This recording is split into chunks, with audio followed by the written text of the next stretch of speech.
नमस्कार दोस्तों, आज फिर आपका स्वागत है क्राउन इमिग्रेशन के यूट्यूब चैनल पर। तो आज की वीडियो है स्टडी इन जापान के बारे में डिस्कस करेंगे। जापान के हमने बहुत सारे एग्जीबिशंस अटेंड किए हैं, एजुकेशन से रिलेटेड हैं, और इवन जापान से रिलेटेड हमारी बहुत सारी ऑलरेडी वीडियोस भी हैं स्टडी इन जापान से रिलेटेड। उसकी भी हमने एक डेडिकेटेड प्लेलिस्ट तैयार की है। उस प्लेलिस्ट का लिंक भी मैंने अपने डिस्क्रिप्शन बॉक्स में लगा दिया, वहाँ जाकर आप देख सकते हैं। इवन जासो वन ऑफ द ऑर्गेनाइजेशन है, जैसे कैंपस फ्रांस है, फ्रांस के अंदर ऐसे ही जैसो वन ऑफ द ऑर्गेनाइजेशन है। जैसे डैड है जर्मनी के अंदर, जैसो जापान के अंदर है। उनके जो डायरेक्टर है उनकी इंटरव्यू भी क्राउन इमिग्रेशन ने खुद कंडक्ट की हुई है। उसकी वीडियो भी हमारे डिस्क्रिप्शन बॉक्स के अंदर है, जो हमारी प्लेलिस्ट है स्टडी इन जापान।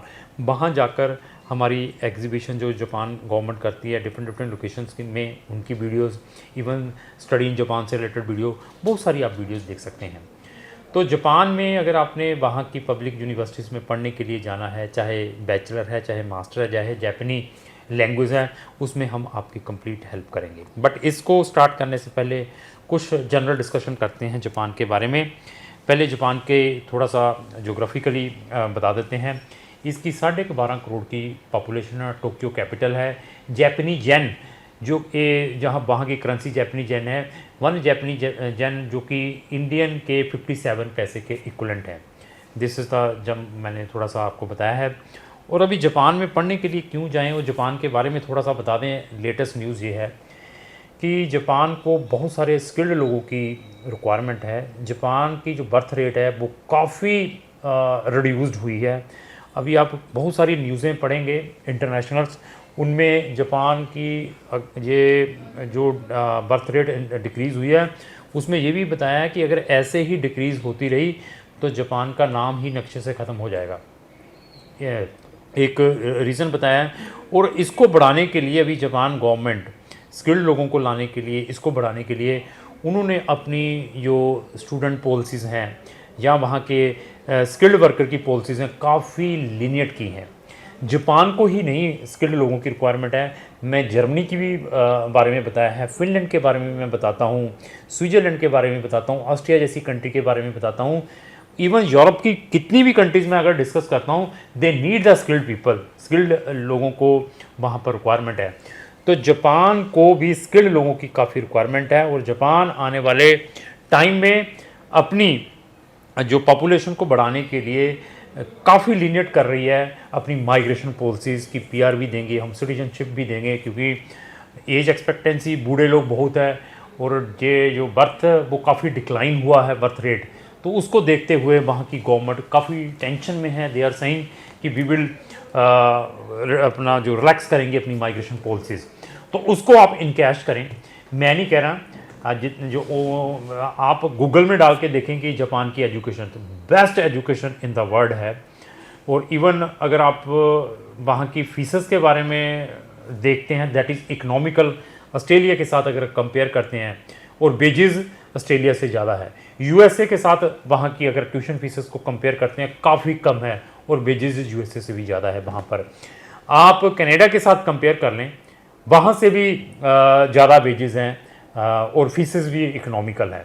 तो ऐसी चीज़ें देखें और रैंकिंग यूनिवर्सिटीज़ निकालें, US world ranking first 500 universities, और नंबर ऑफ़ यूनिवर्सिटीज़ आपको जापान की मिलेंगी उन 500 यूनिवर्सिटीज़ में। और एजुकेशन में आप देख ही सकते हैं, चाहे गाड़ियों को देखें, जापानी टेक्नोलॉजी को देखें, दे आर ऑलवेज नंबर 1 रही हैं। तो अभी जापानी गवर्नमेंट ने अपनी जो मिनिस्ट्री ऑफ स्किल डेवलपमेंट है उसके साथ भी कोलैबोरेशन किया है। जैसे मैं हाउस बिल्डिंग को प्रोग्राम काफ़ी प्रमोट करता हूँ अपने चैनल के ऊपर, जो जर्मनी के अंदर है। इवन मैं फिनलैंड की वोकेशनल ट्रेनिंग को भी काफ़ी प्रमोट कर रहा हूँ। ऐसे ही जापानीज़ गवर्नमेंट को भी बहुत सारे वोकेशनल लोगों की रिक्वायरमेंट है।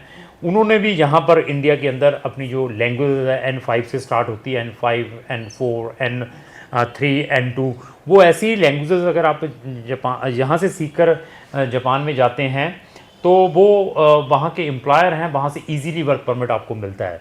चाहे वो नर्सेज हैं, चाहे वो स्किल्ड पीपल्स हैं, चाहे वो वेल्डर्स हैं, इलेक्ट्रिशियन हैं, प्लम्बर्स हैं, वो अगर जापानी लैंग्वेज इंडिया में एटलीस्ट N4 या N3 तक सीखते हैं और उनको इजीली, जैसे हाउस बिल्डिंग को जर्मनी में इजीली मिलता है, तो यहाँ पर भी आपको स्किल्ड वीज़ा इजीली मिलता है। एम्प्लॉयर को बहुत सारे स्किल्ड लोगों की रिक्वायरमेंट है।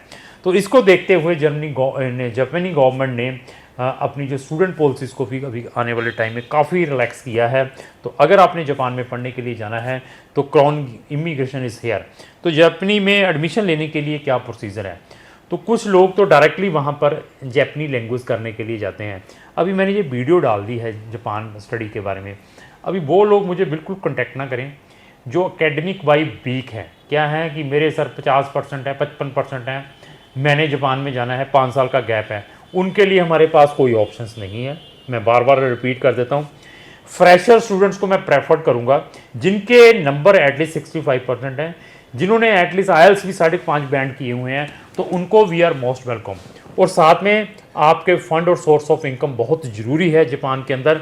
जापान का एडमिशन क्राइटेरिया लाइक यूएस जैसा है, साउथ कोरिया जैसा है, ताइवान जैसा है, दूसरा मैं बात करूं तो चाइना जैसा है। क्या है कि आपके जो एडमिशन के टाइम ही आपके फंड्स की रिक्वायरमेंट रहती है, साथ में सोर्स ऑफ इनकम की रिक्वायरमेंट रहती है। ये सारे के सारे डॉक्यूमेंट हमें रिस्पेक्टिव यूनिवर्सिटीज़ को भेजने पड़ते हैं at the time of admission. तो अभी फ़ंड भी आपके पास होने ज़रूरी है। फ़ंड अभी कितने होने चाहिए? तो मैं ये बताऊंगा कि आपके पास एटलीस्ट 15,000 US डॉलर के इक्वलेंट की बैंक स्टेटमेंट होनी चाहिए, चाहे वो आपके पेरेंट्स के नाम पे हैं चाहे आपके नाम पे हैं। वो फंड हुए कहाँ से जनरेट हैं उसके भी हमें डॉक्यूमेंट चाहिए। आपकी ITR बहुत इंपॉर्टेंट है। आपके सोर्स ऑफ इनकम बहुत इंपॉर्टेंट है। सोर्स ऑफ इनकम में क्या है, आप जॉब कर रहे हैं, बिजनेस कर रहे हैं, ये सारे के सारे डॉक्यूमेंटों की रिक्वायरमेंट है। तो मीन्स ये है कि 14-15 लाख की बैंक स्टेटमेंट, अगर इससे ज़्यादा मिल जाए तो और बेनिफिट है। आपके 65% मार्क्स प्लस आपके पास आइल्स है तो दिस इज़ वेरी गुड। और फ्रेशर 2 साल से ज़्यादा गैप ना हो, अगर गैप ज़्यादा है तब भी हमसे आपका केस नहीं हो पाएगा। तो एक ये सीधा ही वहाँ की हम जो लैंग्वेज सेंटर हैं या प्रिपरेटरी प्रोग्राम में आपको एडमिशन दिलवा सकते हैं जापान की पब्लिक यूनिवर्सिटीज़ में भी, प्राइवेट सेंटर्स में भी। This is the one system. Another system क्या है कि जापान की 70% यूनिवर्सिटीज़ वहाँ पर है, तो they are giving the admission directly in bachelor English too, मतलब 70% यूनिवर्सिटी। अगर आपने EJU एग्ज़ाम दिया, EJU एग्ज़ाम क्या है? This is the examination for जापानी यूनिवर्सिटीज़, जो साल में twice in a years conduct होता है। उसकी वीडियो भी मेरे डिस्क्रिप्शन बॉक्स में, उसको भी जाकर देख सकते हैं। EJU एग्ज़ाम के ऊपर मेरी एक सेपरेट वीडियो आएगी। मैं साथ में यूनिवर्सिटीज़ की लिस्ट भी लाऊंगा। अगर आपने इस स्पेसिफिक यूनिवर्सिटीज़ में जाना है तो आप EJU एग्ज़ाम होना चाहिए, और आपके पास N5 जैपनीज़ लैंग्वेज भी होनी चाहिए। ये सारी चीज़ें देखने के बाद ही हम बैचलर में डायरेक्ट अप्लाई करते हैं। हाँ, डायरेक्ट भी आपको बैचलर में एडमिशन मिल सकता है। 20-25% यूनिवर्सिटीज़ ऐसी भी हैं वो विदाउट EJU एग्ज़ाम भी एडमिशन देती है। तो मास्टर की तो there is no any problem. आपके 67-70% मार्क्स हैं, साथ में आइल्स है 6-6.5 बैंड, और आपके पास ये सोर्स ऑफ इनकम है, तो बैचलर में भी हम आपका डायरेक्ट एडमिशन कराएंगे। अभी आते हैं स्कॉलरशिप में। नेक्स्ट NEXT, ये एक स्कॉलरशिप है जापानी गवर्नमेंट का, जिसको जापानी गवर्नमेंट स्कॉलरशिप कहते हैं। उसके अंदर भी नंबर ऑफ सब कैटेगरीज हैं। इसके लिए मेरी एक डेडिकेटेड अनदर वीडियो आएगी जिसके अंदर मैं सारे का सारा ये आपको एक्सप्लेन करूंगा।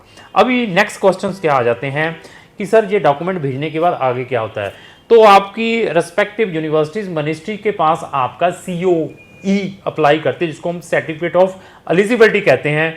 वो सर्टिफिकेट ऑफ एलिजिबिलिटी जब वहाँ की गवर्नमेंट इशू कर देती है तो यहाँ से हम वो वीज़ा लगवाना पड़ता है जापानी एम्बेसी से। जब वो COE साथ में लगाकर और साथ में सपोर्टिंग डॉक्यूमेंट लगाकर आप जापानी एम्बेसी में जमा करवाते हैं।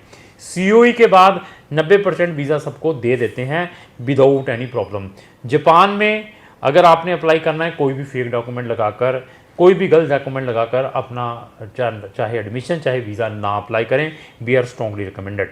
तो अभी इसके बाद बच्चों का ये क्वेश्चन आता है कि जापान में वर्किंग राइट्स हैं, पोस्ट स्टडी परमिट है, स्पाउस को अकम्पनी कर सकते हैं। ऐसे है कि जापान में इंटरनेशनल स्टूडेंट्स को 28 घंटे का वर्किंग राइट है इन ए वीक। दूसरा, पोस्ट स्टडी परमिट 6 मंथ से लेकर 2 ईयर का है। हर 6 मंथ के बाद आपको एक्सटेंड करना पड़ता है with the recommendation of your previous university जहाँ से आपने बैचलर और मास्टर की हुई है। स्पाउस को और डिपेंडेंट बच्चों को भी आप अकॉम्पनी कर सकते हैं। स्टूडेंट जाने के बाद स्टूडेंट को अपनी स्पाउस की और डिपेंडेंट बच्चों की COE अप्लाई करनी पड़ती है जापानी माइग्रेशन अथॉरिटी से। वो अप्लाई करने के लिए क्या डॉक्यूमेंटों की फॉर्मेलिटी हम स्टूडेंट्स को बता सकते हैं जब स्टूडेंट हमारे थ्रू जापान का वीज़ा अप्लाई करता है। और अभी अगर आपने जापान में जाना है स्टडी के लिए, क्राउन इमिग्रेशन से संपर्क कर सकते हैं। आप ऑलरेडी जापान के अंदर हैं, अपने स्पाउस को या अपने बच्चों को बुलाना चाहते हैं, टूरिस्ट वीज़ा भी अप्लाई करना चाहते हो, तो उसमें भी हम आपकी हेल्प कर सकते हैं। और इवन जापान की हमारी नंबर ऑफ वीडियोस जो हमारे डिस्क्रिप्शन बॉक्स में, उनको जरूर वॉच करें, उसके बाद डिसीजन लें। और अक्टूबर में इनके पोर्टल ओपन होने वाले हैं प्रिपरेटरी प्रोग्राम्स में, उनके लिए मैं सब बच्चों को सलाह देता हूं वो इमीडिएटली हमारे साथ कॉन्टैक्ट करें ताकि हम आपका इमीडिएटली एडमिशन अप्लाई करें। ट्यूशन फीसेस की बात कर देते हैं। आप ये लेकर चलिए 4 से लेकर 6 लाख की साल की फ़ीस है वहाँ की यूनिवर्सिटीज़ की, पब्लिक की और प्रिपरेटरी की भी इतनी की फ़ीस है। तो अभी इकोनॉमिकल भी है, आप देख सकते हैं। अगर आप यूएस जैसी, ऑस्ट्रेलिया जैसी कंट्री के साथ कंपेयर करते हैं, न्यूजीलैंड जैसी कंट्री के साथ कंपेयर करें, इवन जापान ने एक जे टाइप वीज़ा किया है जो कि हाईली स्किल्ड प्रोफेशनल्स के लिए, जिन्होंने बैचलर या मास्टर की डिग्री की, वो ये भी तभी किया है कि उनको बहुत सारे लोगों की रिक्वायरमेंट है, उस वीज़ा में भी हम आपकी हेल्प कर सकते हैं। तो जापान में अगर आपने जाना है तो आप हमें संपर्क करें, हम आपकी मैक्सिमम हेल्प करेंगे। तो लास्ट में मेरी यही रिक्वेस्ट है, अगर आपको जो मेरी वीडियो चलेगी उसको लाइक एंड शेयर करना है। Thank you.